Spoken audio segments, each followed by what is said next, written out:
Olá, pessoal, sejam muito bem-vindos à Escola do Conhecimento. Estamos mais uma vez aqui para conversar, trazer consciência, né? A gente refletir, muitas vezes reflexões sobre as coisas que estão acontecendo na vida, muitas vezes as coisas mais aleatórias também, né? E muitas coisas importantes também. Mas vamos lá, vamos começar. Eu estou trazendo uma novidade, mas não sei se é novidade, mas uma coisa que para mim é muito legal, que é uma publicação. Olha o tamanho dessa publicação, gente. Isso aqui é um material bem raro e é da revista O Cruzeiro, tá? Uma série do Cruzeiro de 1947. E é interessante trazer para vocês como eu estou fazendo links com 1947. Não sei porquê. É como se fosse uma repetição, as coisas estão se repetindo, né? Eu tive com umas colegas tomando café essa semana e era exatamente sobre isso que eu falava, porque a conversa era que os tempos atuais estão muito difíceis. E aí eu pergunto a vocês acham que os tempos atuais estão difíceis?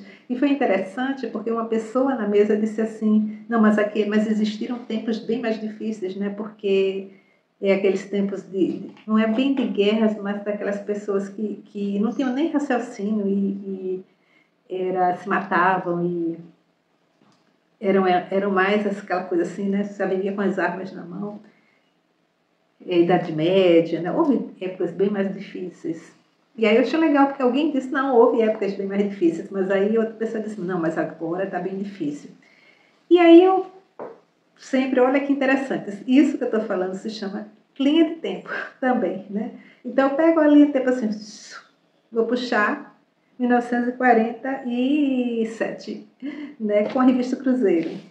E na revista Cruzeiro tem um artigo que é de um jornalista daquela época, que ele era jornalista, de certa forma, o crônico, né? Fazia as crônicas para a revista Cruzeiro, que era chamado de Aos Tregésilo de Ataíde.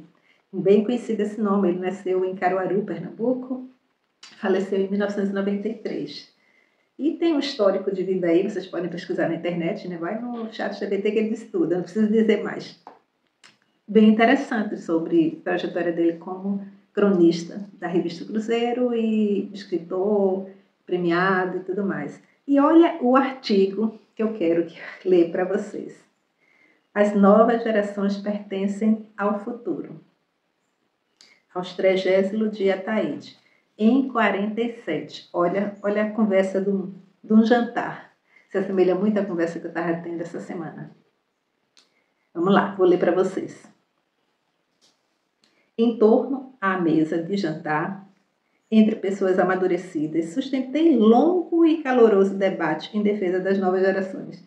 Como sempre, o drama da incompreensão entre pais e filhos, a falta de afinidade do que estão no vértice com os que vêm sorrindo e sem experiência nos primeiros passos da montanha. Imagina, né? A gente que tem mais experiência sempre se dizia que está subindo o topo da montanha. Quando chegar no topo da montanha já era, mas não. Destruir e descriar, né? Não é assim mais. Então, a gente está subindo o topo, mas tem os jovens, as crianças jovens que estão lá embaixo, né? Tem até uma referência agora que eu falei no meu Instagram sobre crianças adultizadas, mas isso é outra história. E aí ele fala, o tema era a grosseria espiritual da juventude, o seu penoso desinteresse pelas coisas superiores do espírito. Aos mais velhos, ali presentes, parecia que estamos beirando a uma catástrofe de que resultará o desaparecimento total da cultura. Porque os moços perdidos nas praias, nos esportes, no cinema, não prezam mais aqueles antigos valores 47, expressos em poesia e arte. Aos olhos das gerações nascidas do século passado, era a própria substância da civilização. Poesia e arte, a civilização anterior, né, daquele período de 40 e pouco, era muito focada na poesia e na arte. E aí surge tecnologias como música, né, talvez música instrumental, cinema, e o cinema trazendo coisas assim perturbadoras para a época, né? Novas formas, visões de mundo, né? Ampliações de visões de mundo que assusta todo mundo. E aí ele fala: tomei o partido dos moços para explicá-los. Moços são jovens. Nunca houve gerações mais distanciadas do que as que se formaram espiritual e moralmente antes da Primeira Guerra e as que surgiram depois de 1914. E isso porque nunca houve época em que as transformações operadas na vida humana fossem mais profundas e mais rápidas. No espaço de 10 anos, deu-se tamanha mudança nos conceitos fundamentais da existência em todas as suas categorias. Vou colocar mais aqui, porque eu não viro. Em todas as suas categorias. Agora, cadê onde eu estou?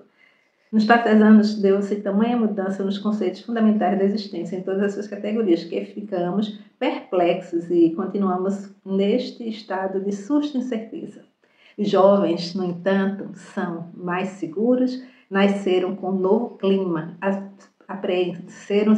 apreendem-lhes as realidades, olham para os seus pais como se fossem culturas ingênuas, fora de seu ambiente, teimando em impor costumes e noções vazias de sentido, que não correspondem mais às solicitações imperativas do mundo em que vivemos. Não há propriamente um conflito de mentalidades, há um desconhecimento recíproco, uma falta de interpenetração, como se as palavras de uns e outros, embora na mesma linguagem, não significassem a mesma coisa, criando-se em consequência a confusão que tornou impossível o fim da Babel. Olha que interessante, que brilhante, né? O astrogésilo de Ataíde, quando ele coloca: não é que são conflitos de gerações, não existe conflito de gerações, existem visões diferentes de mundo, né? Por que são visões diferentes? Porque um grupo anda numa linha de tempo, outro grupo anda noutra linha de tempo, onde as coisas, na verdade, vamos lá, a linha de tempo daquele pai de 1947, mas a linha de tempo do filho de 1947 e a linha de tempo em que estamos hoje, 3 linhas de tempo. Elas se entrecruzam e elas são semelhantes. O que muda são diferentes pontos de vista. As tecnologias, elas se alteram, mas elas têm o valor a partir da minha mente. O valor que eu dou a ela, né? Então, eu olho para o... Aqui ele fala que, na verdade, não é um conflito de mentalidade. As mentalidades são as mesmas. Nós somos os mesmos o tempo inteiro, né? Mas, porque somos da mesma forma. O que vai alterar, e aí ele diz aqui, é a falta, é o desconhecimento recíproco, uma falta de interpenetração, como se as palavras de uns e de outros, embora da mesma língua, não signifiquem a mesma coisa, quando na verdade é a mesma coisa. Complexo? Não. É a gente entender, né, que não adianta a gente dizer que antigamente era melhor, não adianta dizer que este momento é o pior, não é. É onde você está, qual é o teu ângulo de visão em relação ao que está acontecendo, ou o que você está vendo na tua frente, o que você está vivendo, porque a tua mente te leva a tua história. A tua história é criada a partir da tua mente, essa é a palavra. A tua história é criada a partir daquilo que você identifica como o que está acontecendo na tua vida, né? Então você vai dando significado, você vai ampliando a significância daquilo. Então quando você amplia aquilo e você se vincula àquilo, você amplia e começa a ver as coisas muitas vezes mais densas do que elas estariam. E essa densidade vai te levar para baixo e não para cima.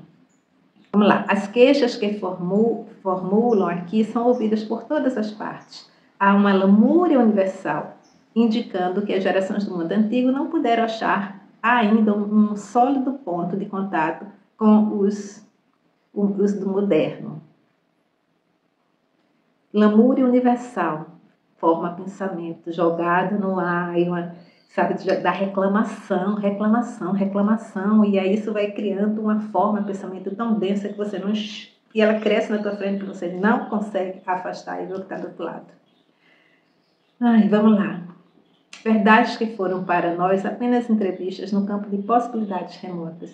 Quando começamos a viver, são evidências corriqueiras para os nossos filhos.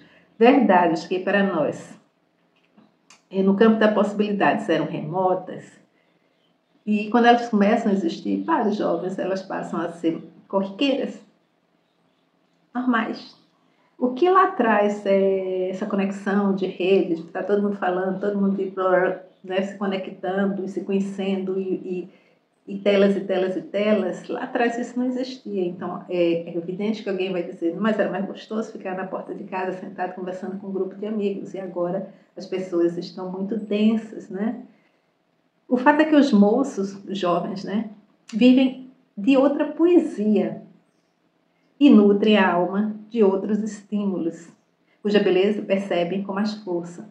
Para eles é o que tem. Para um jovem que está nascendo novo, ele não viveu aquilo. Como é que ele vai saber o que é aquilo se ele não viveu aquilo? Então ele só tem isso. Ele não tem parâmetro. E também o fato de você ter parâmetro não justifica você não abrir espaço para a compreensão do que é a vida hoje. Eles se recusam a adormecer e sonhar com nossos sonhos. Os jovens de hoje, em 1947, se recusam a adormecer e sonhar com nossos sonhos. Entregam-se a outras fantasias, cujo atrativo não é menor nem menos digno. A cultura não está desaparecendo. Amplia-se, toma outra forma, adquire contornos que nos surpreendem e até irritam, mas que exprimem a novidade e a graça do gênio criador da espécie. Não sei se convenci, sei apenas que obriguei a pensar em alguma coisa que nunca haviam pensado antes.